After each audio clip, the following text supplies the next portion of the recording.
ఎన్నికల ఫలితాల్లో NDA hat trick దిశగా దూసుకువెళ్తోంది. ఫిర్ ఏక్ బార్ మోదీ సర్కార్ నినాదంతో ఎన్నికల బరిలోకి దిగిన ఎన్డీఏ 300 మార్క్ సీట్లలో ఆధిక్యం ప్రదర్శిస్తోంది.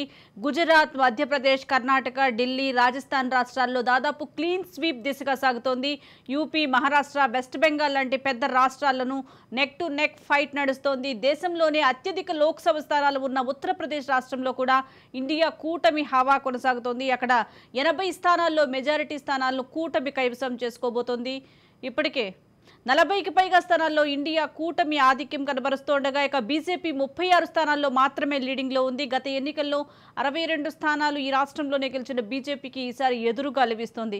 మహారాష్ట్రలో మొత్తం 48 స్థానాలు ఉండగా ఎన్డీఏ ఇండియా కూటముల మధ్య టఫ్ ఫైట్ నడుస్తోంది. ఇప్పటి వరకు జరిగిన కౌంటింగ్లో 26 స్థానాల్లో ఎన్డీఏ, 20 స్థానాల్లో ఇండియా కూటమి ఆధిక్యంలో ఉంది. వెస్ట్ బెంగాల్లోనూ తృణమూల్ కాంగ్రెస్ హవా నడుస్తోంది. గత ఎన్నికల్లో 22 స్థానాలు సాధించిన టీఎంసీ ఈసారి కూడా 22 స్థానాల్లో ఆధిక్యంలో ఉంది. అయితే 2019 ఎన్నికల్లో 18 స్థానాలు గెలిచిన బీజేపీ మాత్రం 12 స్థానాల్లో లీడింగ్లో ఉంది. మెజారిటీ స్థానాలు సాధించాల్సిన పెద్ద రాష్ట్రాల్లోనే బీజేపీ నేతృత్వంలోని ఎన్డీఏ కూటమి వ్యతిరేక పవనాలు వీస్తుండటంతో భారీ మెజారిటీపై అంచనాలు పెట్టుకున్న ఎన్డీఏ 300 స్థానాల దగ్గర ఆగిపోయే పరిస్థితులు కనిపిస్తున్నాయి. 400 పార్ అన్న మోడీ సర్కార్ ఈసారి 300 సీట్లని సాధించడంలో కూడా చాలా సాధ్యంగా 300 సీట్లకి చేరుకుంటుందని మనం చెప్పుకోవాలి. ముఖ్యంగా చూసుకున్నట్టయితే ఎన్డీఏ గవర్నమెంట్ ఏదైతే ఉందో అంటే మోడీ 3.0 ఈసారి ఖచ్చితంగా 400 సీట్లకు పైగా పార్లమెంట్లో సాధిస్తుంది అని అటు ప్రధానమంత్రి నరేంద్ర మోడీ కావచ్చు, అమిత్ షా కావచ్చు, అదేవిధంగా మనకి బీజేపీ కార్యకర్తలు ప్రతి రాష్ట్రంలో ఉన్న బీజేపీ కార్యకర్తలు, అదేవిధంగా సోషల్ మీడియా వింగ్ కావచ్చు, అందరూ కూడా భారీ స్థాయిలో ప్రచారం చేయడం జరిగింది. అయితే ఇండియా బ్లాక్ కొట్టిన దెబ్బకి అంటే మూడోసారి భారత ప్రధానిగా నరేంద్ర మోడీ రానున్నారు అనేది ఎంత కీలకమో ఇండియా బ్లాక్ ఇచ్చిన షాక్ కూడా అంతే కీలకం అని మనం చెప్పుకోవాలి. ముఖ్యంగా చూసుకున్నట్టయితే వెస్ట్ బెంగాల్, తమిళనాడు, అదేవిధంగా చూసినట్టయితే ఉత్తరప్రదేశ్ ఇప్పటి వరకు బీజేపీ పార్టీకి ఒక కంచుకోటగా అంటే యోగి ఆదిత్యనాథ్ సీఎంగా ఉన్నారు.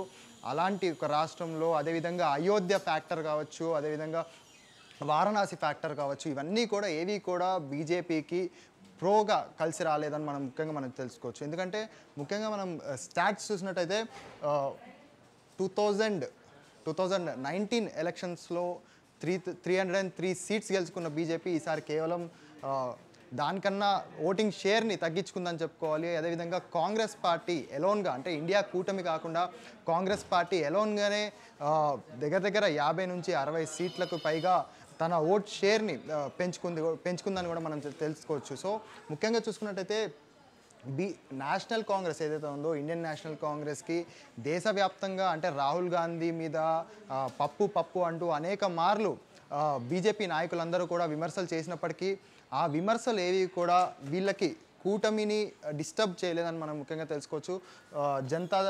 ముఖ్యంగా చూసుకున్నట్టయితే ఆమ్ ఆద్మీ పార్టీ, అదేవిధంగా సమాజ్వాదీ పార్టీ ముఖ్యంగా ఉత్తరప్రదేశ్లోనే బీజేపీకి ఒక గట్టి దెబ్బ తగిలిందని చెప్పుకోవాలి. సమాజ్వాదీ పార్టీ రూపంలో అఖిలేష్ యాదవ్ సమాజ్వాదీ పార్టీ ఏదైతే ఉందో 34 సీట్లకు పైగా సాధిస్తూ విజయం వైపు దూసుకెళ్తున్నారు. సో ముఖ్యంగా చూసుకున్నట్టయితే ఈ సమాజ్వాదీ పార్టీ కొట్టిన దెబ్బ బీజేపీకి చాలా గట్టి ఎదురు దెబ్బ అని మనం తెలుసుకోవచ్చు. అయితే కాకపోతే అటు నార్త్లో ఉత్తరప్రదేశ్లో ఏదైతే షాక్ తగిలిందో దాంతోపాటు ఇటు మన సౌత్లో కూడా డిఎంకే అంటే అన్నమలై ఫ్యాక్టర్ కూడా తమిళనాడులో బీజేపీకి ఏమాత్రం పనిచేయదని చెప్పుకోవాలి.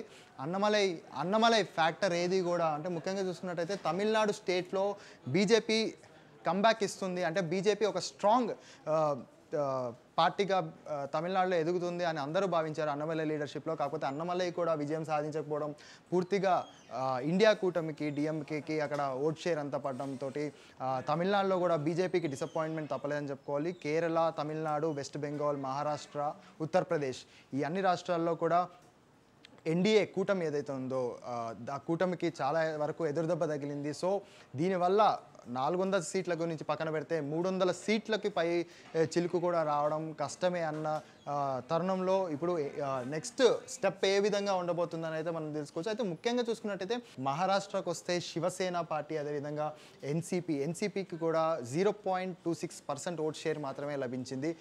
శివసేన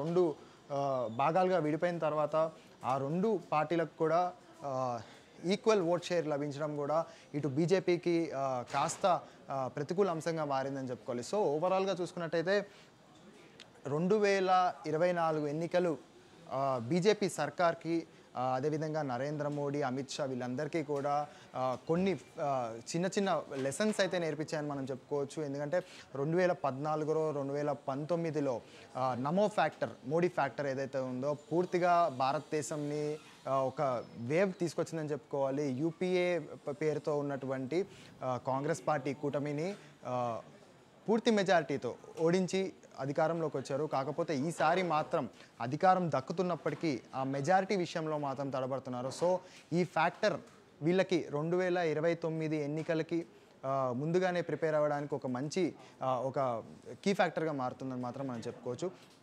సో ఓవరాల్గా పర్సంటేజెస్ చూసుకుంటే కూడా ఢిల్లీలో ఆమ్ ఆద్మీ పార్టీ ఏ విధమైన ఇంపాక్ట్ అయితే చూపించలేకపోయింది. కేజ్రీవాల్ సీఎంగా ఉన్నప్పటికీను అక్కడ బీజేపీ పూర్తిగా తన సత్తాను చాటిందని చెప్పుకోవాలి. ఢిల్లీలో కేవలం ఉత్తరప్రదేశ్, అదేవిధంగా తమిళనాడు, మరోవైపు చూసుకున్నట్టయితే మహారాష్ట్ర, ఈ వెస్ట్ బెంగాల్, ఈ 4 రాష్ట్రాల్లో మాత్రం బీజేపీ వెనుకబడింది. సో ఈ వెనుకబడిన రాష్ట్రాల ఎఫెక్ట్ని ఏ విధంగా ఎన్డీఏ సర్కార్పై లేకుండా నితీష్ కుమార్ అదేవిధంగా చంద్రబాబు నాయుడు ఇద్దరు కూడా కీ రోల్ అయితే ప్లే చేయనున్నారు.